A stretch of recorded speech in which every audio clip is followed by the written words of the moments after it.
Hola, hola, terrícolas. ¿Cómo están esta noche en una emisión más de Contacto Terrícola?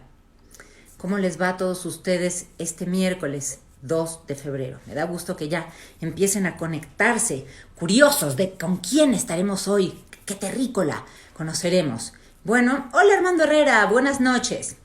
Bueno, ¿cuántas veces he tenido la fantasía de irme en una nave espacial a un planeta donde no exista la contaminación, la injusticia, la destrucción, la explotación? A ese planeta yo lo llamo Vegania.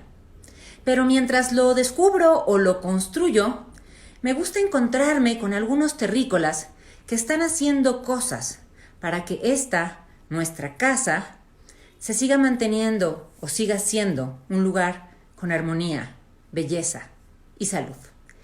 Esta noche, hola a todos, ¿cómo están? En Contacto Terrícola me da muchísimo gusto presentar a nuestro invitado de hoy, que estamos esperando que se conecte, que es Arnold Ricalde.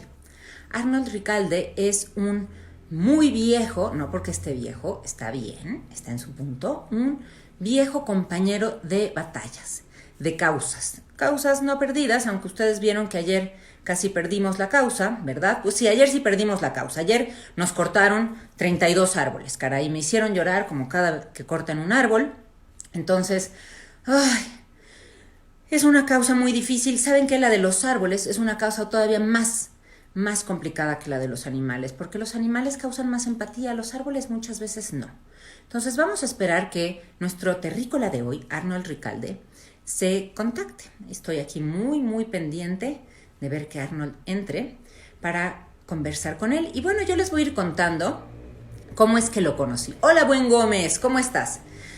Miren, regresaba yo de haber terminado mi doctorado en España, esto era el año 2006, y una amiga me dijo, te voy a presentar a alguien, vamos a ver, no me sale, Arnold, ven aquí. Una amiga me dijo, te voy a presentar a un chavo que es como tú, pero en hombre. Es vegetariano, bueno, yo regresé y ya era vegana, es vegetariano, le gusta eso de los árboles, la naturaleza, está muy metido en lo de la ecología. Y pues yo llegaba de haber descubierto el mundo del activismo por los derechos de los animales. Yo acababa de hacerme vegana, bueno, llevaba unos 5 años. Ahí está Arnold y ya me va a pedir solicitud. Arnold, les estoy contando cómo nos conocimos. Aquí viene Arnold. Muy bien. El terrícola de hoy, un terrícola muy querido. Vamos a esperar a conectarlo. Entonces, organizaron una reunión. El esposo de esta amiga se dedica a temas también ambientales. Y ahí me presentaron a Arnold Ricalde. Y bueno, para mí, Arnold, nos falta tu cámara. Terrícola, aterrice usted. Acabe de aterrizar. Susana Cruz, nuestra compañera aquí, colega también de batallas, está ya integrándose. Baruch, mucha gente. Ya vemos una nave espacial, ahí viene Arnold, viene hacia la Tierra, ahí viene, ahí viene. Él también es de Vegania. Yo creo que él también es de mi planeta. Por eso lo invité hoy, para que nos comparta cómo es su experiencia en la Tierra. Arnold, ¿me oyes bien? ¿Cómo estás? Sí, hola Leoro, ¿qué tal? Un Buenas abrazo noches. fuerte. Gusto Igualmente, saludarte. Les estaba hola. contando a los amigos que nos ven y nos oyen esta noche cómo nos conocimos. Cuando yo recién terminé el doctorado en España, en Barcelona, había fundado Anima Naturalis y regresé, me dijeron que había un chico que era como yo, pero en mujer. Entonces fue nuestra amiga Paola, ¿te acuerdas? Que nos presentó. Y bueno, José así, Abraham.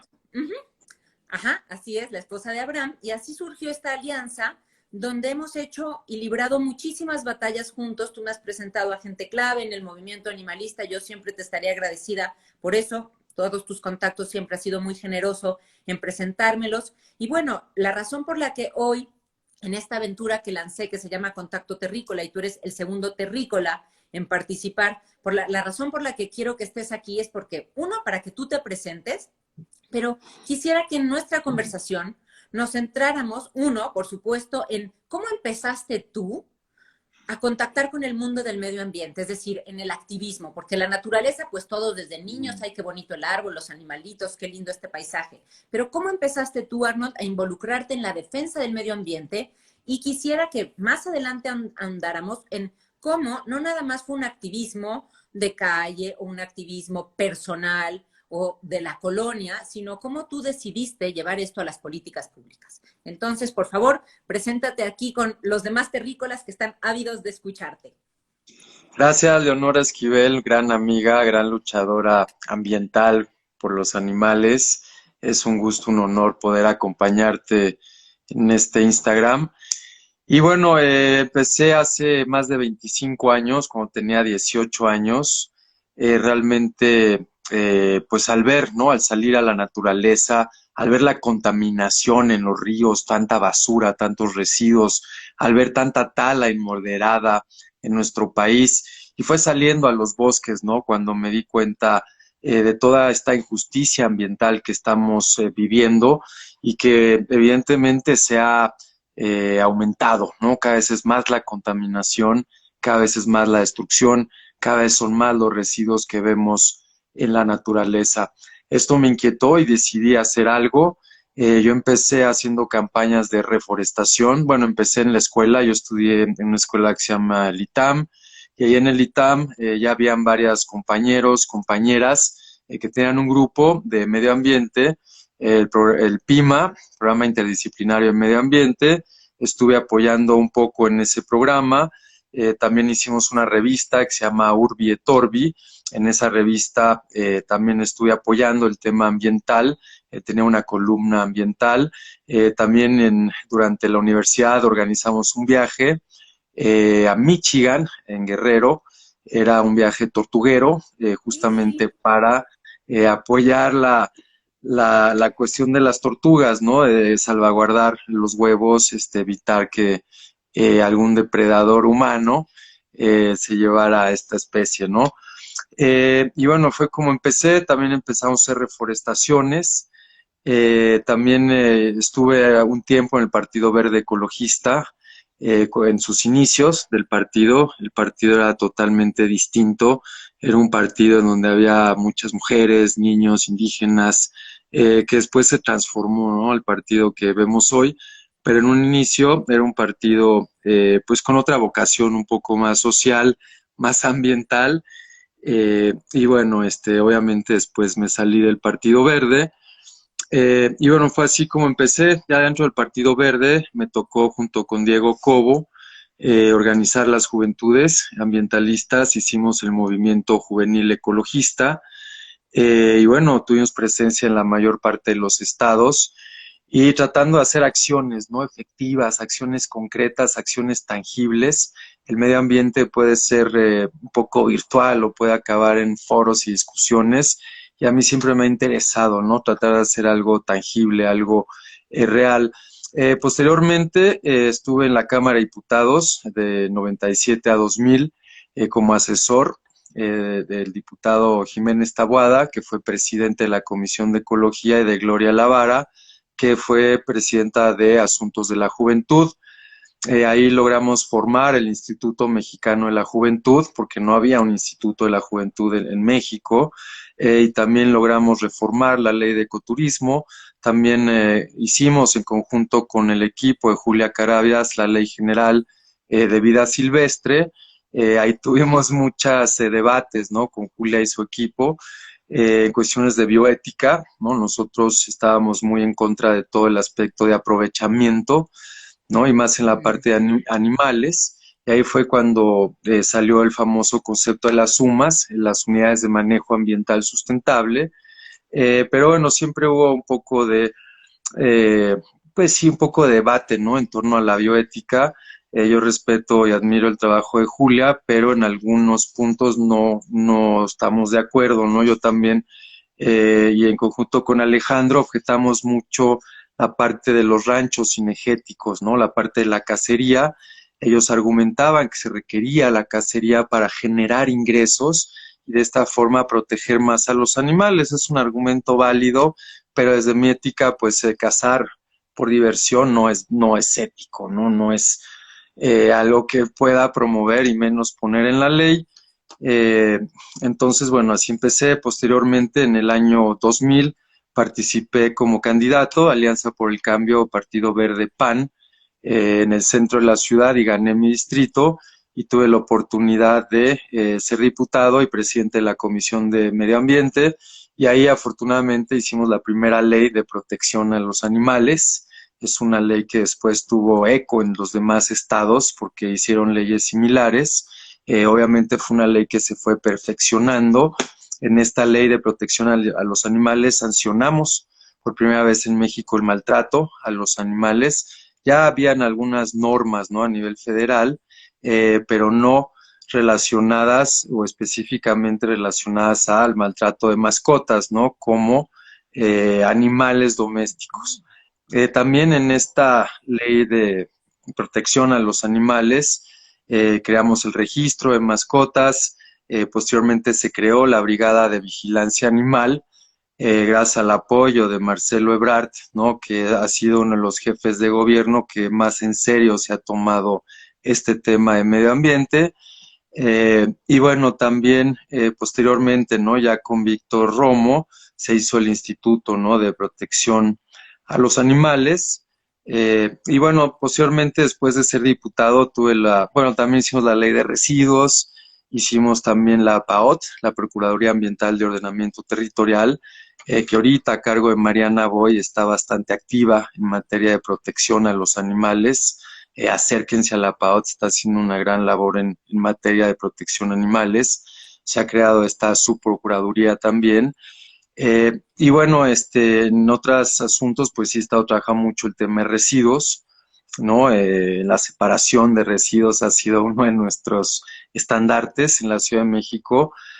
Y bueno, hicimos la ley de residuos, posteriormente trabajé con el jefe de gobierno, Ebrard, ¿no? En la comisión de residuos, tratando de aplicar todas estas iniciativas de ley que habíamos hecho anteriormente, también en conjunto con Marta Delgado, y fue cuando empezamos a aplicar la ley de residuos, también la parte de las bicicletas. Las bicicletas fue algo que a mí me interesó desde muy chico. Yo me iba a la universidad en bici, era el único que me llamaban ridículo, que llegaba en bici al ITAM. Y siempre, ¿no? Fue uno también de mis estandartes. Durante 15 años hicimos manifestaciones en bici, hicimos foros en conjunto con Bicitecas. Cuando tuve la oportunidad de ser diputado, también reformamos la ley de transporte para darle prioridad al ciclismo.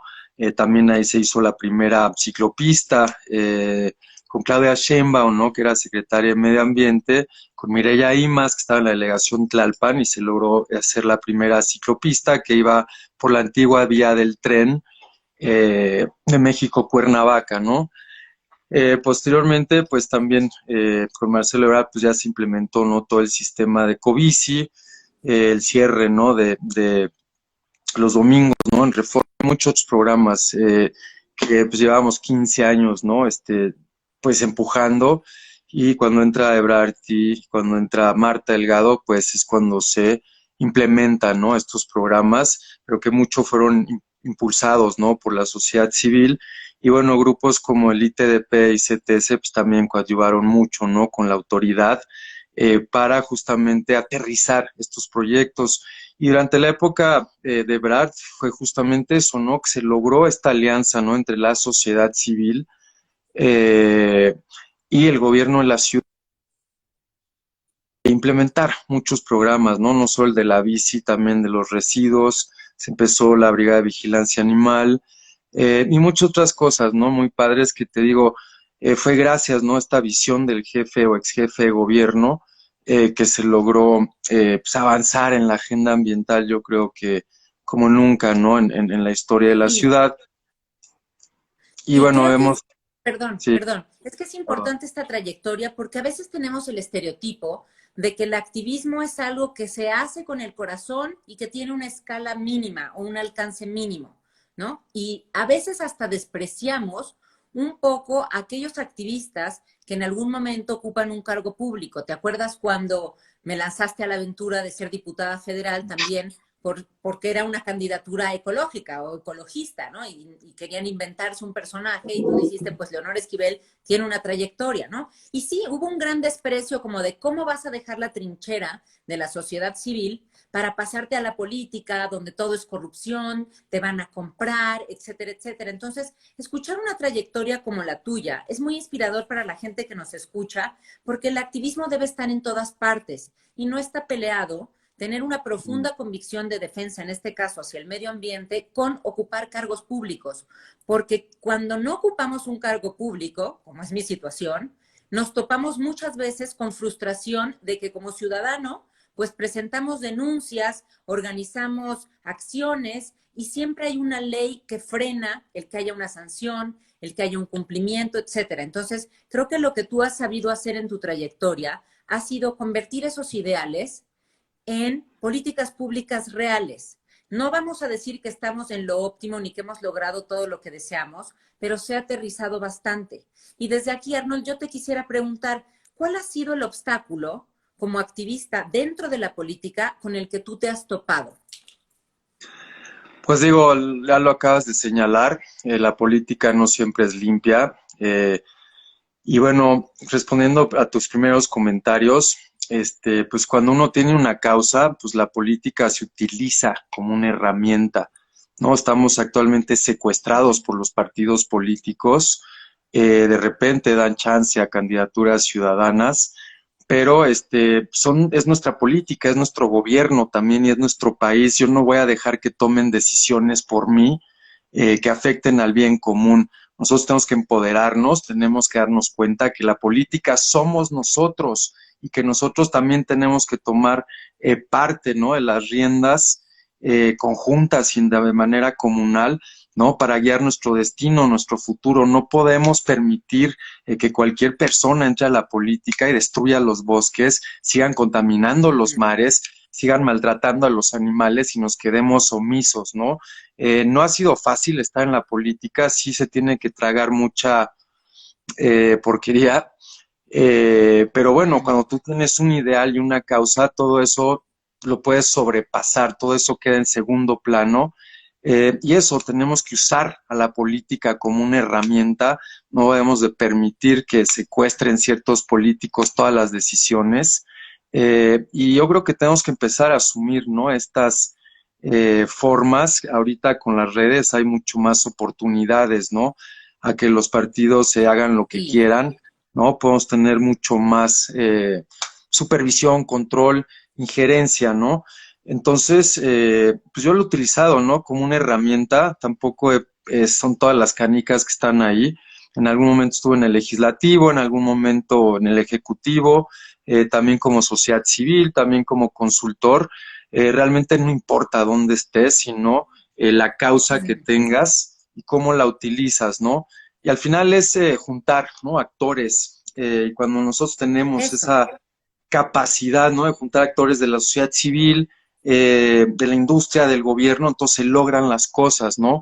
Cuando nosotros pues estamos peleándonos con todos y no tenemos esa capacidad de diálogo y de conciliación, a veces no se puede lograr muchas cosas. Entonces sí tenemos que tener, digamos, cierta templanza para evitar, ¿no?, que un comentario, una acción de alguien nos afecte, nos deprima y nos vuelva inactivos, ¿no? Créeme Sí. que hemos pasado por muchas pues, injusticias, ¿no? Injusticias, pero bueno, eso no nos detiene. Ya sabemos que es así la política, ya sabemos que la mayoría de la gente que está en la política no tiene una causa, en realidad busca un empleo, busca el poder, pero no el poder para lograr cosas, ¿no? Si el poder para incrementar su ego. Entonces creo que sí logramos, ¿no?, que más gente entre a la política, gente honorable, gente que tiene una causa.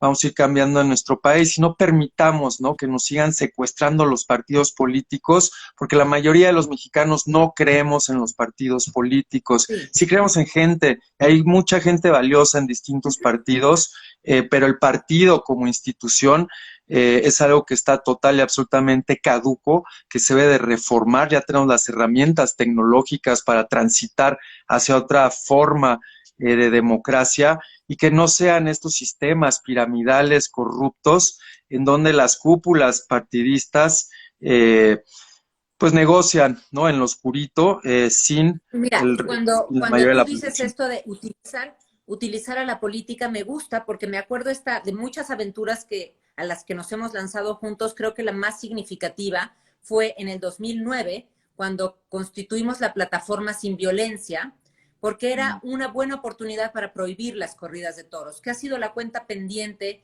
de la política en este país, ¿no? Por más que tengamos aliados o partidos políticos que enarbolan la bandera del medio ambiente, los toros es la gran cuenta pendiente del gobierno de la Ciudad de México. Y cuando en 2009 nosotros vimos que había una posibilidad, porque había aliados, como tú los mencionas, en la política, y nos lanzamos a esta tarea de unir a distintos gremios de la sociedad civil. Recuerdo que sumábamos a mujeres víctimas de violencia doméstica, a grupos ecologistas, a educadores, obviamente el movimiento animalista, los ecologistas que a veces contrapunteamos un poco con los animalistas por el tema de justamente la producción sustentable de animales como comida o lo que sea, pero ahí sí logramos aglomerar a amplios sectores de la sociedad, el sector cultural, y bueno, llegamos lo más lejos que nunca hemos llegado en México para casi alcanzar la prohibición de las corridas de toros, y me acuerdo bien, pues este festival en el Zócalo, con muchas ilusiones, las encuestas de parametría nos favorecían el 80% de los mexicanos en contra de las corridas de toros,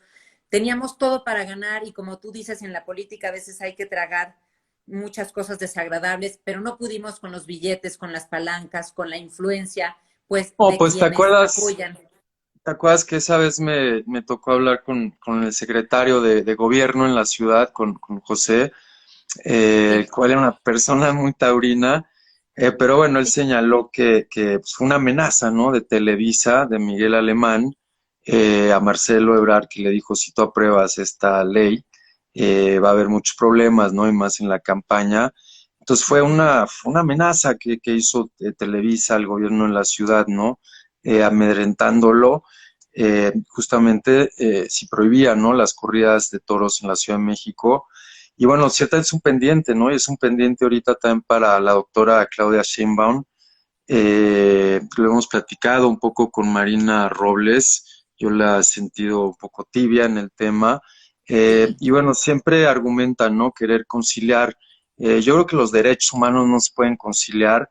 El hecho de que alguien esté contaminando, ¿no? Como ahorita lo están haciendo muchas industrias del plástico, pues ahí no hay conciliación.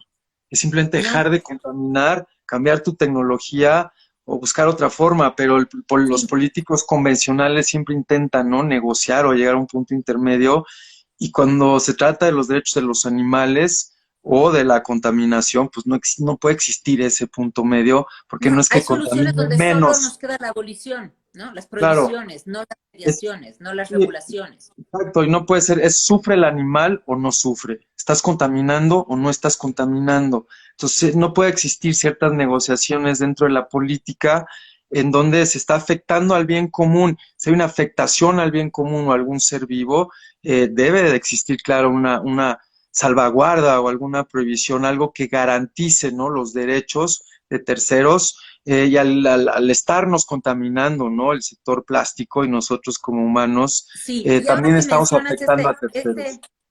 este sector, Arnold, donde tú has sido pues como el zar del reciclaje, ¿no? Tu causa por los residuos, la separación de los residuos. Yo también trabajé contigo en la Secretaría de Educación de la Ciudad de México, era entonces Distrito Federal, para educar en la separación de residuos y las pilas. ¿Te acuerdas que hacíamos los reciclatrones y en las estaciones de metro poníamos contenedores para que la gente depositara en los cibercafés? Bueno, no son cafés, pero las estaciones donde había computadoras en el metro, pues poníamos grandes contenedores reciclados, etcétera, para que la gente depositara sus electrónicos usados. ¿Cómo te sientes tú ahora en esta pandemia donde siento yo se ha retrocedido enormemente en los avances que habíamos logrado respecto a la prohibición de las bolsas de plástico, la conciencia del no uso de desechables? ¿Cómo te sientes tú al ver pues ahora todos estos envíos a domicilio, el embalaje excesivo, los tapabocas por doquier, la contaminación marina, cómo ha aumentado con esto que vuelve a ser el basurero de la humanidad vía los tapabocas? ¿Cómo te sientes? ¿Cuál es tu perspectiva en relación con lo que se había logrado a nivel legislativo y de conciencia? Pues es sumamente, sí, triste, ¿no? Es triste porque, pues, por ejemplo, en Quintana Roo ya habíamos avanzado, en Veracruz, en la Ciudad de México, varios estados, ¿no? Donde compañeros han luchado bastante, cada uno en su entidad.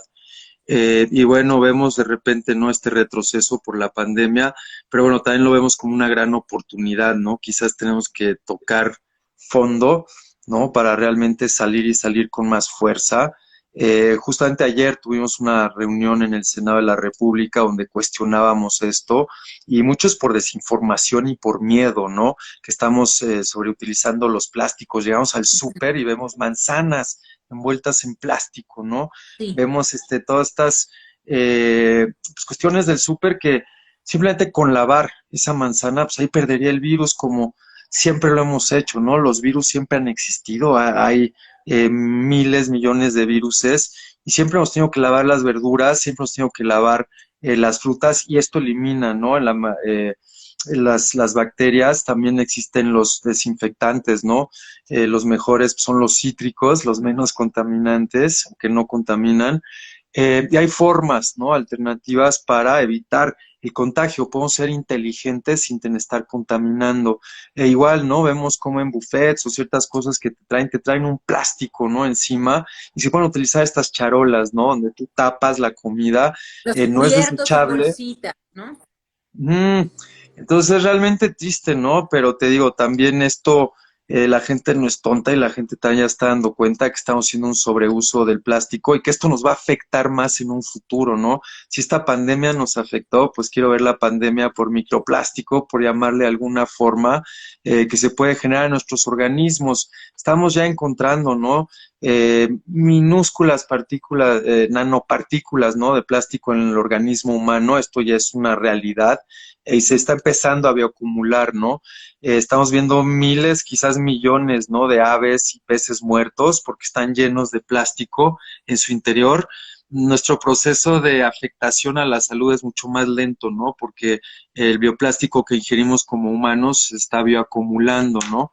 Entonces va a tardar muchos años en que se presente una afectación. Pero en el caso de las aves, en el caso, ¿no? De los peces, pues, se comen bolsas enteras de plástico, afecta a su organismo y en muchos casos produce la muerte, ¿no? De estos seres vivos. Y puedo hacerlo de forma distinta, ¿no? Y Sí. obviamente también tenemos que trabajar en conjunto, sociedad civil, gobierno, industria, pero hay una industria muy necia, ¿no? Hay una que sí es colaborativa y que está dispuesta a cambiar las cosas, pero desafortunadamente hay empresarios que estaban acostumbrados, ¿no? Al antiguo sistema, a que ellos tenían la preferencia, a que ellos hacían grandes donaciones en las campañas políticas y estaban por encima del bien común, ¿no? Nos han Por frenado no ejemplo, solo una Arnold, vez.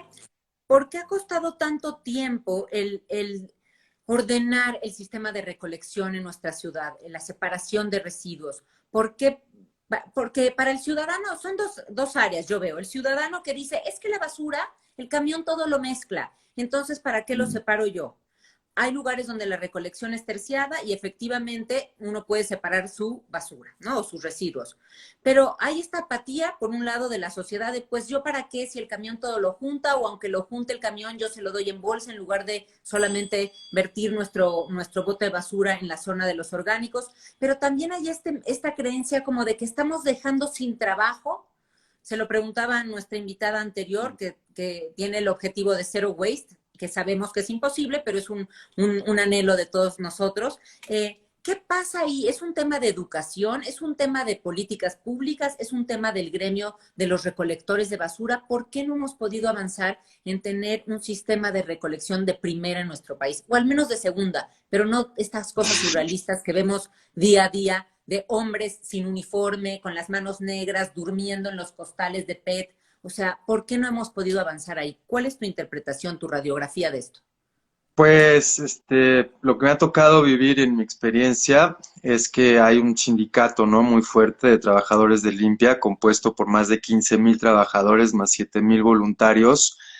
Y bueno, realmente ellos a veces no cooperan Afortunadamente en algunas colonias y alcaldías sí cooperan, pero en muchas no. Y depende mucho del líder sindical en turno, ¿no? Tuvimos en algún momento un líder sindical que cooperó y esto logró el 70% de efectividad en la separación de residuos durante el 2011-2012. Tuvimos la planta de composta más grande del mundo, donde nos llegaban más de 2.000 toneladas al día de residuos orgánicos, y esto hablaba, ¿no?, de la adecuada separación de los residuos sólidos. Pero después entró otro líder sindical y él pues le preocupaban mucho las propinas, ¿no? Muchos grandes establecimientos, los que generan más de 50 kilos al día, tienen que pagar como grandes generadores de residuos.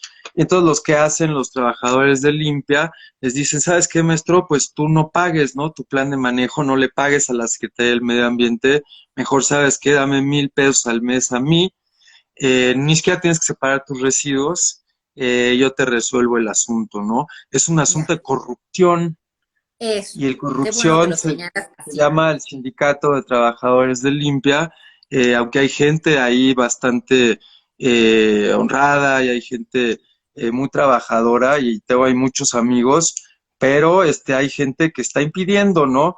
Y está frenando la separación de residuos porque no quieren perder esas fincas, no quieren perder los recursos, ¿no?, que les dan los grandes establecimientos mercantiles. Y uno lo puede percatar esto en la alcaldía Cuauhtémoc, donde más establecimientos existen y en donde menos se aplica la separación de residuos. Existen delegaciones que efectivamente sí están eh, cooperando, y tiene que ver también mucho con el líder, ¿no?, de sección. Te digo, es tan fácil la separación teniendo la cooperación de los trabajadores de limpia. Cuando estaba en el gobierno de la ciudad, ¿no?, en el año 2011-2012, logramos esta separación porque simplemente los trabajadores de limpia, cuando no estaban separados los residuos, no recogían la basura. Y tan fácil como eso, si no estás separado, no te lo recojo. Sabes que Pero el mañana vecino es tráelo el vecino el que separado. dice, "Ay, te doy aquí tus 20 pesos, así con Claro, 50 pesos, ni siquiera son grandes claro, sumas. Entonces la corrupción claro. somos todos. Así es, somos todos, ¿no? Y es culpa de todos. Yo no, te digo, no quiero culpar a alguien específico, pero sí, quizás, mira, nosotros establecimos incentivos, ¿no? A través de la Comisión de Residuos, la Dirección General de Servicios Urbanos en ese entonces, y se le daban 50 pesos, ¿no?, a los camiones por cada tonelada de residuos orgánicos. Eso también ayudó mucho.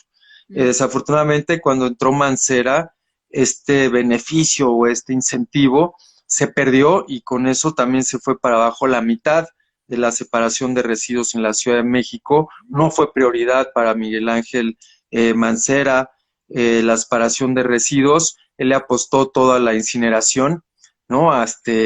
¿Saben qué? Nadie separe, nadie haga nada, vamos a quemar toda la basura y chan, tan, tan, se acabó el problema. No, tenemos que reducir, tenemos que reciclar, tenemos que reusar. Hay muchas cosas que podemos hacer antes de incinerar, de mandar la basura, energía, Sí, ¿no? sí, por supuesto. Mira, Arnold, nuestra conversación lamentablemente tiene un final. Yo sé que tu trayectoria es amplia y que podríamos tú y yo por pasión estos temas seguir, pero ahora he diseñado en este contacto terrícola algunas preguntas que le hablan a la gente más de la persona, no la trayectoria y los logros, que a veces son indivisibles, pero también a la gente le inspira mucho conocer al personaje detrás de sus acciones. Y yo le preguntaría al terrícola Arnold, ¿con qué sueña? Eh, bueno, ayer soñé con larvas porque estaba viendo un video de una nueva tecnología en Sudáfrica que utilizan a las moscas y a las larvas para tratar los residuos orgánicos, y luego estas larvas se usan para distintas cosas, ¿no? Entonces te estaba soñando con larvas, pero bueno, ese es como sueño, ¿no? De dormir.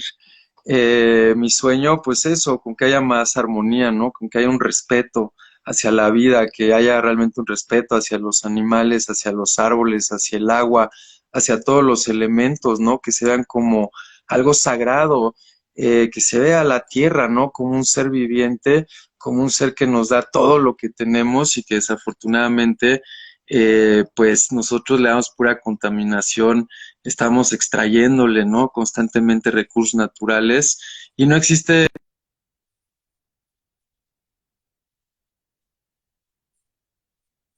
la tierra, nuestra madre tierra. Sí.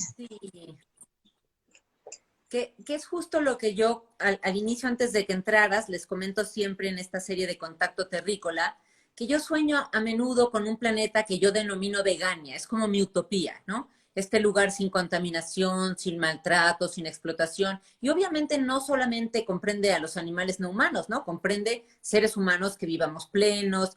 Es una utopía y lo sé, pero me gusta referirme a ella. Y yo te diría, Arnold, en esta serie de entrevistas, si tú tuvieras, tú seguramente tienes tu vegania personal, ¿no? ¿Qué le preguntarías a alguien de tu vegania? ¿Qué le preguntaría? Ajá, ¿qué le preguntarías a otro? Imagínate que ya se acabó todo esto por lo que luchamos, ya no es necesario, no porque se haya acabado, que es el apocalipsis que vislumbramos, sino porque lo hemos logrado y ya estamos todos en vegania. ¿Qué le preguntarías a otro habitante de esta vegania con la que soñamos? Mm, eh, pues le preguntaría qué va a hacer en la tarde. Sería el lugar ideal para ligar, sin duda. Sí, No tendríamos que estar haciendo ya está preguntas todo directas resuelto, de... hay que dedicarnos a ligar, ya tenemos Exacto. tiempo. Muy bien, muy bien. Oye, ¿y qué consejo le darías tú a los terrícolas?